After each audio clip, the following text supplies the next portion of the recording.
Hello दोस्तों, कैसे हो। आज के टॉपिक में हम बेसिक जानने वाले हैं। बेसिक को जानेंगे स्टेप बाय स्टेप, कैसे काम करता है एलटी, फिर एसटी, फिर ट्रांसफार्मर, फिर मेटाबार और फिर उसके सेफ्टी फीचर्स, तो सारे जानने वाले हैं। अभी हम कैमरे के पीछे होते हैं, आपको दिखाते हैं। तो शुरू कर लेते हैं। पहले ये जो पैनल पूरा देख रहे हैं आप, ये पैनल डीजी पैनल है।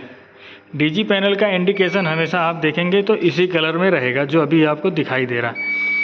यहाँ पे स्नाइडर का लगा हुआ है मेन, तो यहाँ पे जो लगा हुआ है 2000, 1800 और 1200 1000 एम्पियर के एसीवी का उपयोग हुआ है। और एमसीसीबी है, एमसीसीबी का उपयोग यहाँ पे 100, 150, 250 और 350 तक के रेंज के एमसीसीबी का उपयोग हुआ है। ये इसका कंट्रोल है पूरा। यहाँ से इसको ऑन करते हैं, इसका हैंडल है, ये हैंडल से क्लोज और कंट्रोल दोनों करते हैं। सिलेक्शन पॉइंट है, ये सेलेक्ट करते हैं। 1 से ऑटो होता है, 2 से मैनुअल करते हैं। ये क्या होता है, मैनुअल जब डीजी होता है तो यहाँ से स्टार्ट करने का भी ऑप्शंस होता है। वहाँ ऑटो होगा और यहाँ मैनुअल, तो यहाँ से हम स्टार्ट कर सकते हैं डीजी को। और यहाँ फिर ये वोल्टेज बताता रहेगा और इधर एम्पियर बताएगा कितना लोड है। और ये फिर स्टॉप स्विच लगा हुआ है। स्टॉप स्विच इमरजेंसी केस के लिए लगा के रखते हैं कि कोई ऐसे आए और ऑन करे तो ऑन ना हो। तो अभी स्टॉप स्विच ओपन है, पर ये पूरी तरीके से ऑटो में है, तो इससे कोई डाउट्स है नहीं। तो दोस्तों, और इसका दूसरा भी एक सेक्शन है जो इस पार्ट्स की तरफ है। ये HVAC पैनल है, यानी चिलर प्लांट के लिए इसमें सप्लाई गई है। ये ओमेगा का है, LNT का है ये। और जो मैंने पहले दिखाया आपको स्नाइडर का, दोनों बहुत ही अलग अलग तरीके के हैं। इसका फंक्शन पूरा अलग है, उसका फंक्शन पूरा अलग है। इसको ऑपरेट करना थोड़ा अजीब सा है। इसमें क्या होता है, जब तक आप इसको ऑफ़ नहीं करोगे, इसके रेड बटन को पुश नहीं करोगे, तब तक इसको ओपन नहीं कर सकते, मतलब ये शटर ओपन नहीं होगा। तो ऐसे अलग अलग स्टेप के तरीके से, जैसे ये ओमेगा हो गया, सी पावर का उपयोग यहाँ पे नहीं है, पर हम सी पावर भी आपको दिखाएंगे। और पीछे से दिखाते हैं कितना लोड, मतलब कितनी केबल्स इसमें जुड़ी हुई हैं। तो पैनल के पीछे आ जाते हैं।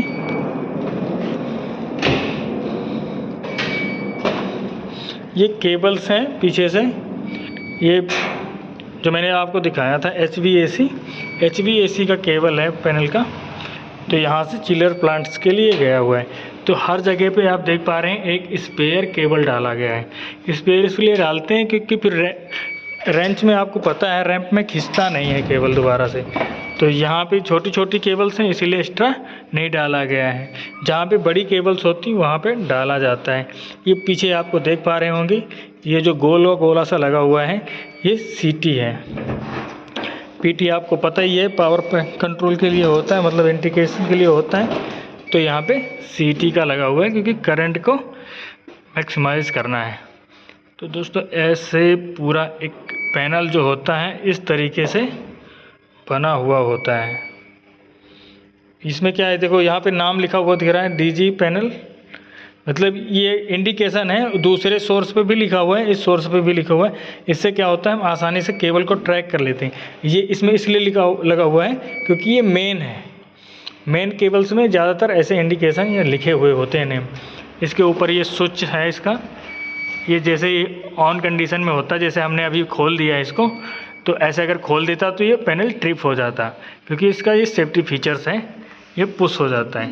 तो अभी हमने इसको, यानी पैनल ऑफ है तो हम खोल लिए हैं, तो कोई दिक्कत नहीं है। अभी एक बार हम मेन को खोलते हैं। ये इसका मेन है। मेन में देखिए आप कितनी केबल्स आई हुई हैं,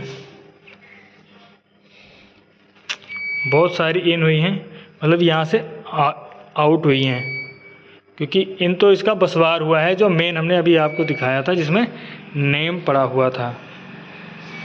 तो इसका फीचर्स है, फीचर्स कंट्रोल फीचर्स, मतलब इसके जो डीजी की तरफ से इंडिकेशन आता है और इस पैनल को इंडिकेट करता है, वो कोलैबोरेशन करने के लिए, आपस का तालमेल बनाने के लिए जो वायरिंग है ये यहीं से है। तो इस तरीके से है दोस्तों। और एक पतली जगह है, यहाँ से मुझे निकलना है।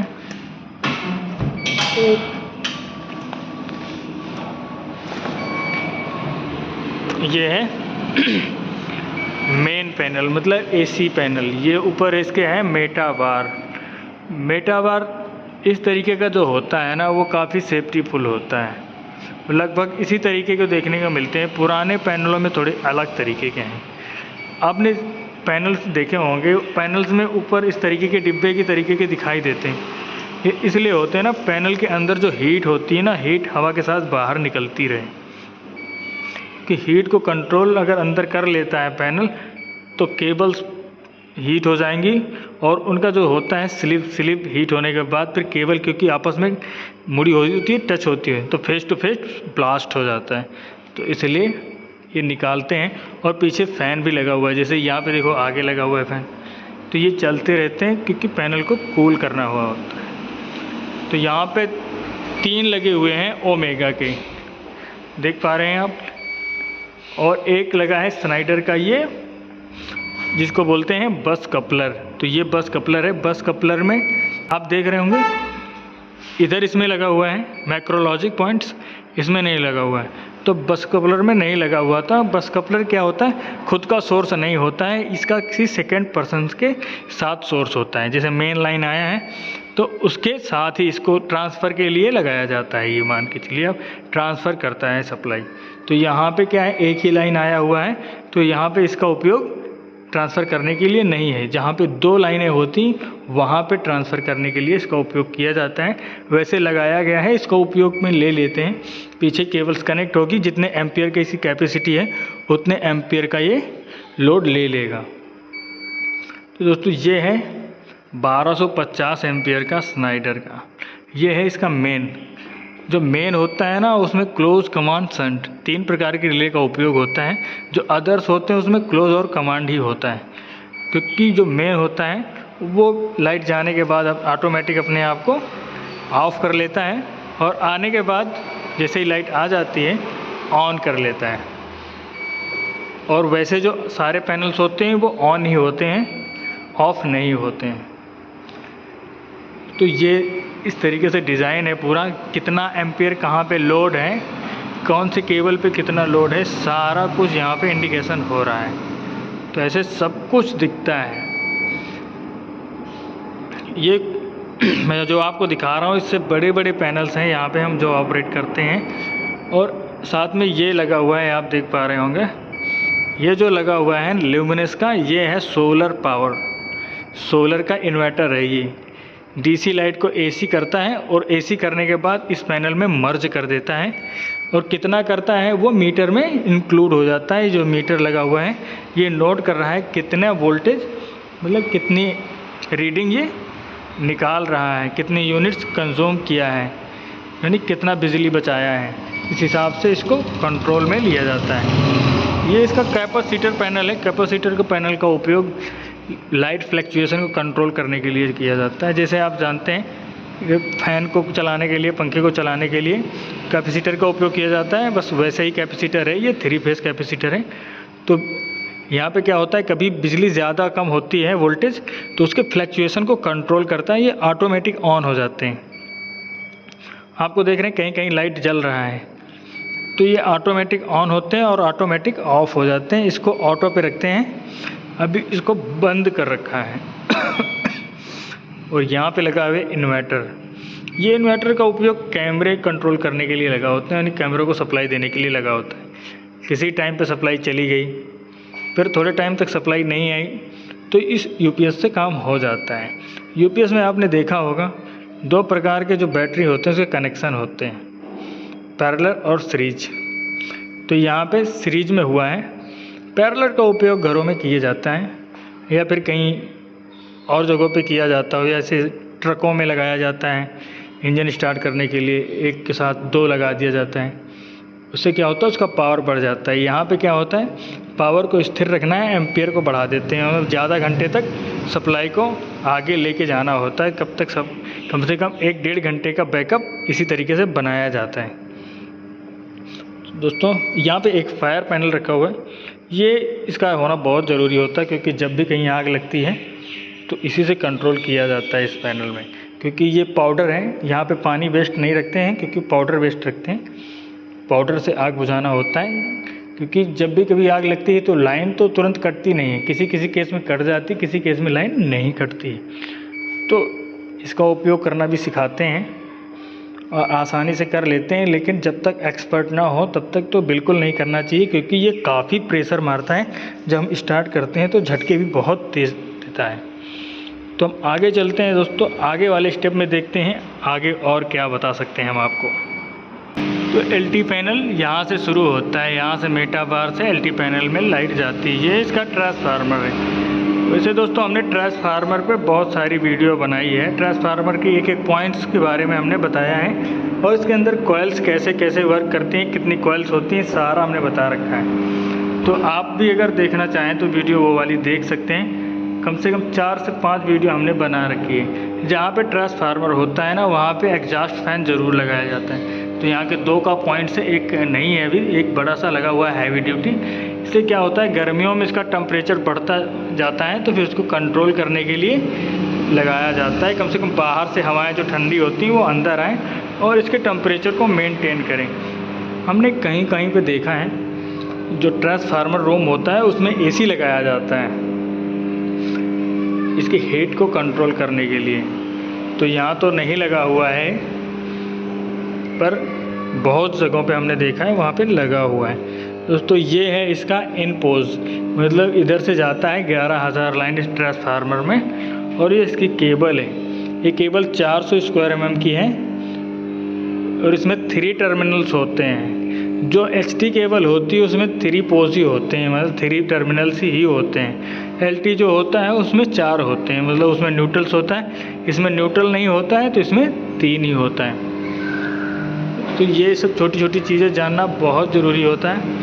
मेटा बार ऐसे ही एंगल्स करके एक सीरीज़ से ले आते हैं। अभी यहाँ से क्या हुआ, केबल्स आप देख रहे हैं नीचे गई है अंडरग्राउंड, तो अभी ये केबल्स निकली है जाके आरएमयू मतलब वीसीबी में। तो अभी हम चलते हैं वीसीबी को देखते हैं। तो अभी हम आ गए हैं वीसीबी यानी आरएमयू में।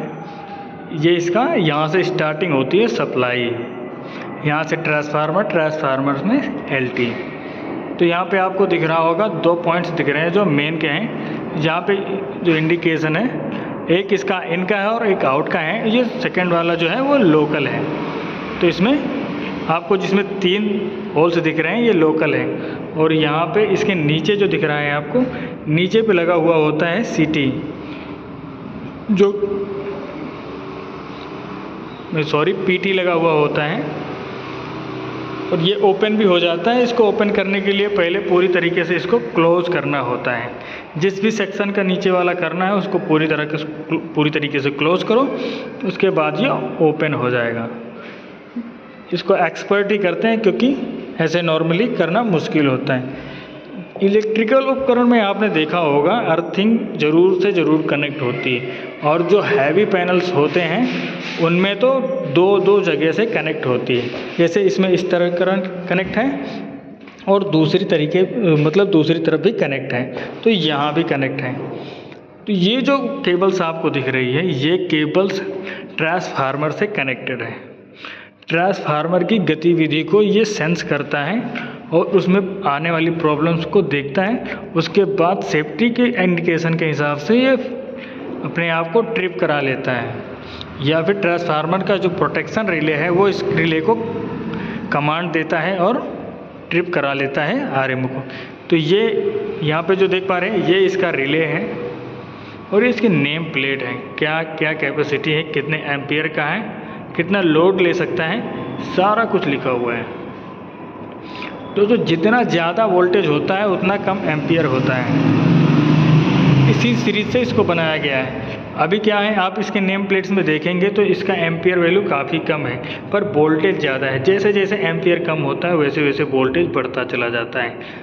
ऐसे मान लो जैसे 6 एम्पियर का एक सॉकेट है या एक स्विच है, वो 240 वोल्टेज पे 6 एम्पियर लेता है, तो 120 वोल्टेज करंट कर दिया जाएगा तो वही लेने लगेगा डबल, कम से कम 15 एम्पियर लोड के साथ वो काम करने लग जाएगा। तो दोस्तों अब यहाँ से हम चलते हैं, आपको एक नए आरएमयू यानी वीसीबी के बारे में बताते हैं और दिखाते हैं कितना हाईटेक और अलग तरीके से बना हुआ है।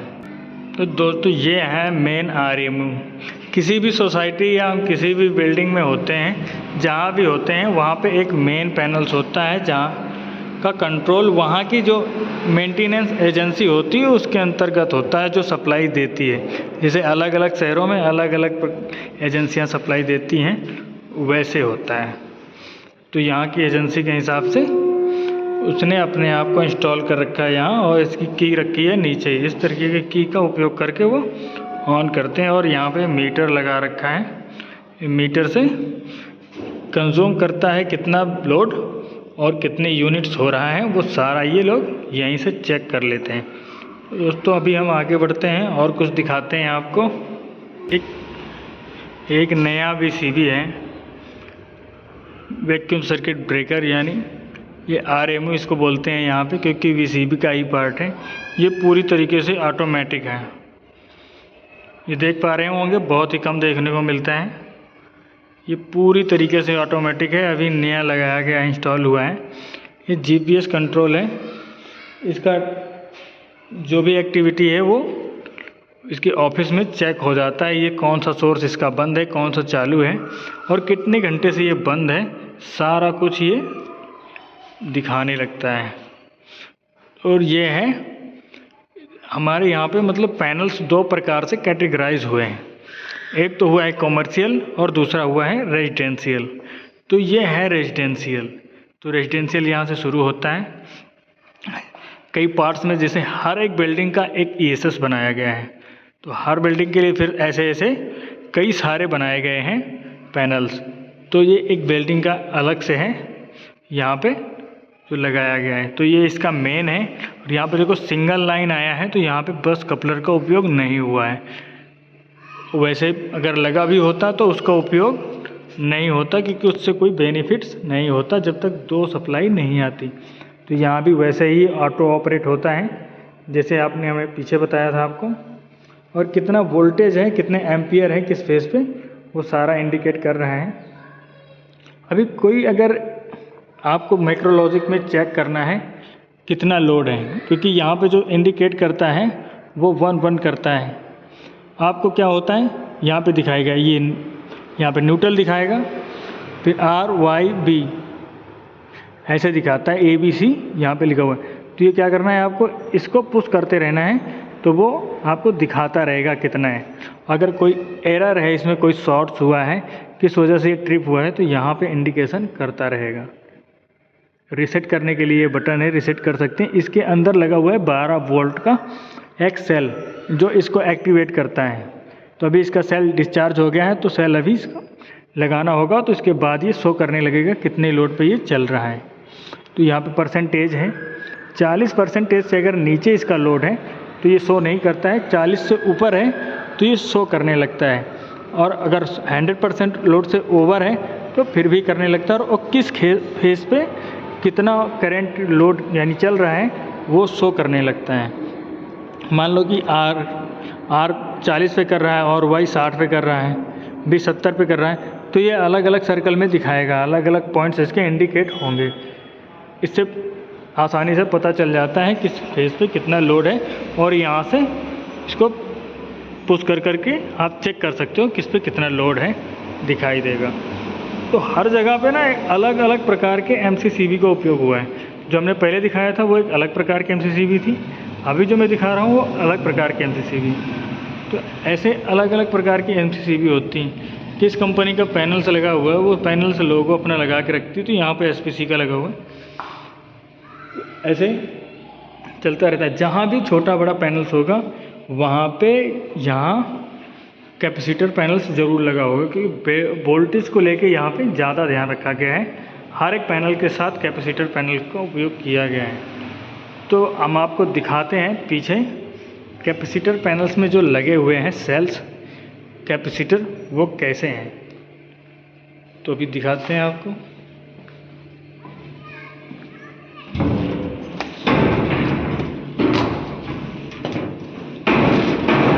देख पा रहे हैं आप, ये लगे हैं उसके सेल्स जो काफ़ी बड़े हैं। आपने कहीं फैक्ट्रियों में या छोटी छोटी जगहों पे देखा होगा जहाँ पे 3 फेस लाइन का वर्क चल रहा होता है।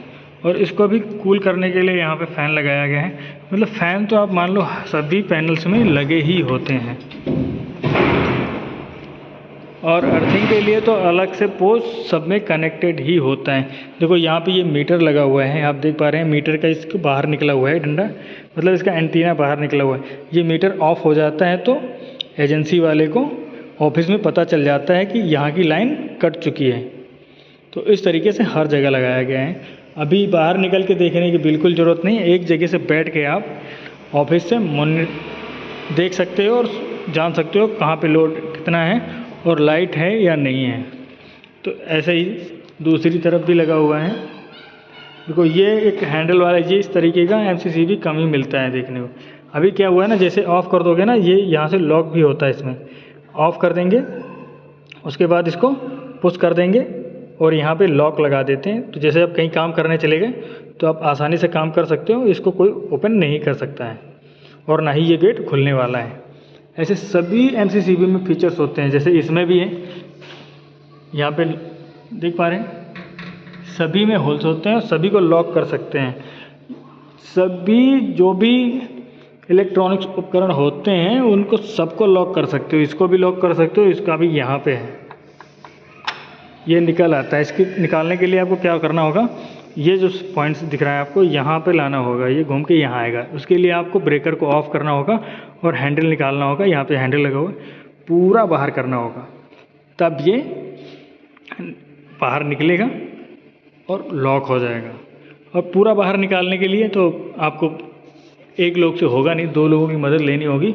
कम से कम ये मेरा मानना है 50 किलो का वेट होता है इसमें। तो इसके पीछे भी दिखाते हैं आपको कैसा है।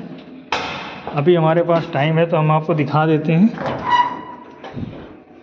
यहाँ भी देखो पैनल्स में लगाया गया है उसी हिसाब से। यहाँ पे टेम्परेचर का अलग से लगाया गया है, ये देख रहे हैं आप, टेम्परेचर का है। ये क्या होगा, इस पैनल में पूरे में हीट अगर होगा तो मान लो थर्मोस्टेट है और ये हीट को सेलेक्ट कर लेगा। यहाँ पे हीट के टेम्परेचर को सेलेक्ट कर सकते हैं। तो अभी ये 50 पे है, 50 टेम्परेचर तक हीट होगा तो पैनल ऑटोमेटिक ट्रिप हो जाएगा। अभी बंद कर रखा है इसको और यहाँ पे भी सेम कंडीशन पे लगा हुआ जैसे हमने पीछे दिखाया था। तो यहाँ पे भी CT का उपयोग हुआ, CT का उपयोग हुआ है। और कितना रेंज का है वो आपको हम दिखा दे रहे हैं। थोड़ा सा इसका फ्रंट सामने आ रहा है तो आपको दिख गया होगा। और यहाँ पे ऊपर भी सेफ्टी लगा हुआ है। जैसे ऐसे सभी पैनल्स में लगा हुआ होता है। जो मेंस पैनल होते हैं उनमें तो ज़रूर ही लगा हुआ होता है। तो इस तरीके से वर्क करता रहता है पूरा सिस्टम। ये अभी हम लास्ट खोल लेते हैं, लास्ट डोर। ये है मेन का प्रोग्रामिंग अलग तरीके से ही होता है। अभी मेंस में कोई केबल्स नहीं जुड़ी हुई हैं। ये जो केबल्स आपको जुड़ी हुई दिख रही हैं ये कंट्रोल की हैं, यानी ट्रांसफार्मर से जुड़ी हुई हैं। इसके कंट्रोल्स की एक्टिविटी को सेंस करने के लिए, प्रॉब्लम्स होने पे ट्रिप कराने के लिए। तो दोस्तों हमने जो आपको दिखाया अभी कैसा लगा, हम आपको कुछ और भी दिखा सकते हैं तो चलते हैं वहाँ पे। तो मित्रों हम आ गए हैं एक अलग प्रकार के ट्रांसफार्मर के पास। अभी तक जो ट्रांसफार्मर हमने आपको दिखाया था वो कितना अलग था और ये कितना अलग है। इसका साइज़ भी काफ़ी बड़ा है पर कैपेसिटी में सेम ही है। ये 1000 एम्पियर का है और वो 1200 एम्पियर का था, इससे बड़ा ही था। तो देख पा रहे हैं इसका जो कनेक्शन है, यानी जो लॉजिक है वो अलग अलग तरीके का है। और ये दूसरी कंपनी का है और वो दूसरी कंपनी का था, वो क्लिप्सकर का था, ये TMC का है। यहाँ भी क्या हुआ था, जो नया वाला है वो ख़राब हो गया था तो पुराना लगाया गया। तो एजेंसी ने इसको लाके यहाँ पे इंस्टॉल कर दिया। यहाँ पे भी देखो अर्थिंग लगाया गया है, ऐसे अर्थिंग 2 जगह से अर्थिंग लगाया गया है। अब आप सोच रहे होंगे इसमें LT पोस्ट कौन सा है, क्योंकि हमने जो अभी तक दिखाया आपको वो LT पोस्ट ही था। अभी HT पोस्ट ये है, यहाँ पे केबल लगी हुई है। ये डोर ओपन होता है, तभी हम डोर ओपन नहीं कर सकते क्योंकि इसका की नहीं है। तो ये केबल जो जा रही है यहाँ से, ये कनेक्ट है यहाँ पे, ये इसका HT है और ये इधर से LT आउटपुट हो रहा है। यहाँ पे कई केबल्स में इसको आउटपुट किया गया है क्योंकि लोड भी काफ़ी ज़्यादा है। और जो पहले केबल लगी हुई थी वो काफ़ी, क्योंकि पहले केबल्स ही नहीं लगी हुई थी, मेटा बार से सप्लाई जाती थी। तो अभी क्या हुआ है, ये मेटा बार लगा तो हुआ है पर मेटा बार का अंदर से डिस्कनेक्शन हो गया है, तो ये मेटा बार से सप्लाई नहीं जा रही है, क्योंकि अलग अलग ट्रांसफार्मर से अलग अलग तरीके के पोज होते हैं मेटा बार को कनेक्ट करने के। तो इसका जो एंगल है वो इसमें फिट नहीं हो रहा है ट्रांसफार्मर, इसीलिए इसका केबल्स डाला गया है। तो सारे केबल्स जाके एलटी पैनल्स में कनेक्ट हो रही हैं। दोस्तों इसको देख रहे हैं आप कितना बड़ा साइज़ है, और ये इसका ना मॉनिटरिंग बॉक्स है। जैसे हम देखते हैं जो पिछले वाला दिखाया था, पिछले वाले में आपने देखा था वहाँ पे मैक उसका कंट्रोलर दिखाया था, यहाँ से कंट्रोल होता है ऑफ ऑन, और उसका टेम्परेचर कैसे इंडिकेशन करता है, तो वैसे यहाँ भी करता है। और यहाँ पे इसको अभी क्लोज कर रखा है, तो इसको हम टच नहीं करते हैं। इसके बारे में थोड़ी थोड़ी सी फ़ोटो लगा के ब्रीफिंग करते हैं, मतलब इसका कोयल कैसा है, इसका डायग्राम अंदर का वेंडिंग का सर्कल कैसा है, तो इसके अंदर का वेंडिंग सर्कल ऐसा है। और हमने एक वीडियो परसों अपलोड की थी, उसके वेंडिंग सर्कल के बारे में दिखाया था, उसका वेंडिंग सर्कल अलग है, तो वो वाला वीडियो भी देख सकते हो आप, क्योंकि वेंडिंग का वीडियो बहुत ही कम मिलता है। और इसमें कोयल्स का उपयोग जो होता है और फिर कैसे करंट बनाता है ये, क्योंकि एक पोज दूसरे पोज से कनेक्ट नहीं होता है। जो एसटी कोयल होता है और एलटी कोयल के बीच में 1 इंच का गैप होता है। तो जैसे मोटर चलती है ना, मैग्नेट होता है, वैसे सेम मैग्नेट, उसके अंदर मैग्नेट फील्ड होता है और उसके हिसाब से करंट को आउटपुट करता है 440 वोल्ट जो निकालता है। उसके बाद फिर कंट्रोल करता है। कंट्रोल क्या करता है, पहले ट्रांसफार्मर कंट्रोल करके निकालता है उसकी एक्टिविटी के हिसाब से। उसके बाद फिर एलटी पैनल में आता है। एलटी पैनल में जो भी इसको कंट्रोल करता है वो वहाँ पे एसीबी लगा हुआ होता है, वो भी वोल्टेज को मैक्सिमाइज करता है और कंटिन्यू रन होता रहता है। तो ऐसे फिर क्या होता है, एलटी पैनल के बाद फिर वो चला जाता है एटीएस सिस्टम में, ऑटोमेटिक ट्रांसफ़र स्विच, क्योंकि वहाँ पे जो ऑटोमेटिक ट्रांसफ़र स्विच होता है वहाँ पे मेन लाइन और डीजी लाइन दोनों वहाँ पे होता है। तो जब मेन होता है तो उसको ऑटो में सेलेक्ट कर लेता है, और डीजी होता है तो डीजी में सेलेक्ट कर लेता है। फिर वहाँ से मीटर के लिए चला जाता है, मीटर बॉक्स यानी घरेलू उपयोग के लिए चला जाता है या लिफ्टों के लिए चला जाता है। तो ऐसे बढ़ता चला जाता है आगे सर्कल। यहाँ पे भी लगाया गया है एग्जॉस्ट हर जगह लगा हुआ होता है। और यहाँ जो गेट होते हैं ना पूरी तरीके से ओपन होते हैं। हाफ ओपन तो आपने ट्रांसफार्मर रूम को देखा ही होगा, कहीं कहीं पे पूरा ओपन भी होता है, क्योंकि ये जो एक तो पहले से इसके अंदर हीटिंग होती है, क्योंकि वर्क कर रहा है तो ये हीट है। तो हीट को कंट्रोल करने के लिए या उसको कम करने के लिए यहाँ पे लगाया जाता है एग्जॉस्ट, और बाहर से खुला हुआ होता है क्योंकि हवाएं आसपास इधर से उधर होती रहें, तो जिससे हीट को कंट्रोल किया जाए। तो दोस्तों ये था हमारा छोटा सा वीडियो। आप बताइएगा क्या रिव्यू है, हमारे इस काम का परिणाम कितना अंकों में देना चाहते हैं आप। 1 2 3 या 10 में किसी भी नंबर को आप ऐड कर सकते हैं। थैंक यू दोस्तों अभी हम बात कर रहे थे एटीएस सिस्टम के बारे में। तो ये है एटीएस सिस्टम। हमने सोचा कि आपको इसी वीडियो में ऐड करके दिखाते हैं इसके बारे में, कि बार बार वीडियो अपलोड करना और बनाना काफ़ी मुश्किल हो जाता है। तो एटीएस में जो भी होता है मैंने बताया था 1 और 2 दो पॉइंट्स हैं, एक मेन है और ये डीजी है। इसके अंदर जो इसका कंट्रोलर लगा हुआ है और बाहर से ये इस तरीके से दिख रहा है, जो ये ऑटो ट्रांसफ़र कंट्रोलर, ये अभी कितना वोल्टेज है आप देख पा रहे होंगे, और कितना लोड है ये भी दिखाता है। तो लाइन कौन सी कनेक्ट है वो भी दिखाता है। अभी 1 लाइन कनेक्ट है, मेन कनेक्ट है, क्योंकि 1 जो है मेन को बनाया गया है और 2 डीजी को बनाया गया है। तो ऐसे इंडिकेट करता रहता है। इसके ऊपर जो लगा हुआ है वो वोल्टेज और एम्पियर दोनों का लगा हुआ है, और ऑन ऑफ का ही जो दिख रहा है, ऑन ऑफ और ट्रिप, ये इंडिकेशन है। इसके जो बल्ब हैं वो काफ़ी स्लो हो गए हैं, पुराने हो गए हैं, तो इसलिए आपको दिखाई नहीं दे रहा। तो यहाँ पे केबल्स इसके कनेक्ट हैं, ये केबल्स कनेक्ट हैं। आप देख पा रहे हो कि पीछे की तरफ से जो लगा हुआ है वो डीजी का है, वहाँ दिख रहा है, और ये आगे जो दिख रहा है ये मेन का है। और जो ये वायरिंग हुई है, मेन की लाइट जब तक रहेगी तब तक बल्ब वर्क करता रहेगा, जिससे दूर से लोगों को पता चलता रहे कि लाइट है। तो ऐसे बहुत सारे एटीएस सिस्टम यहाँ पे लगे हुए हैं। जैसे एक ये छोटा लगा हुआ है, ये स्नाइडर का है, वो जो पहले दिखाया हमने एलएनटी का था। तो ये भी सेम वर्क करता है। इसका कंट्रोलर यहाँ पे लगा हुआ है, जब ये ऑटो पे होता है यहाँ पे सेलेक्ट, जैसे ऑटो पे है, ऑटो पे सेलेक्ट रहता है तो ये ऑटोमेटिक चार्ज हो जाता है। जैसे ऑटो पे आप इसको सेलेक्ट करोगे, अगर ये ऑटो पे, इसको ऑटो पे नहीं कर रखा है और ये ऑटो पे है तो ये ऑटो पे चार्ज नहीं होगा। तो इसको ऑटो पे रखना है तो इसको भी ऑटो पे रखना है तो ये चार्ज हो जाएगा। क्या होगा, जैसे इसका हैंडल अभी लीवर टूटा हुआ है तो इसको ऑन करना बहुत ही मुश्किल होगा, क्योंकि मैनुअली इसको ऑन कर नहीं सकते। तो इसके लिए उसको ऑटो में रखना है और यहाँ पे ऑटो सेलेक्ट है तो ऑटो सेलेक्ट ही रखना है। तो इससे क्या होगा, ऑटो पे ये चार्ज हो जाएगा।